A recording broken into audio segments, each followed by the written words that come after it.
ಕೆಟ್ಟ ಪರಿಸ್ಥಿತಿಯನ್ನು ಮೆಚ್ಚಲೇಬೇಕು ಶ್ರೀಗಳೇ. ಬಳಿರೇಗಲ ಈ ಸಾರತೆ ಎನ್ನ ತಪಸ್ಸು ಕೆಡಿಸಲು ಬಂದ ಮೇಲಕ್ಕೆ ಹೊರಟು ಹೋದಳು. ನಾನಿನ್ನು ಭಕ್ತಿಯಿಂದ ಪರಮೇಶ್ವರನನ್ನು ಎತ್ತರಿಸಿ ಆತ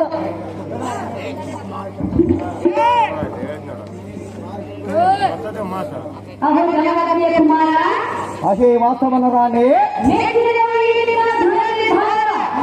ನಿನ್ನಂತ ಕೆಟ್ಟ ಪರಿಸ್ಥಿತಿಯನ್ನು ಮೆಚ್ಚಲೇಬೇಕು ಶ್ರೀಗಳೇ.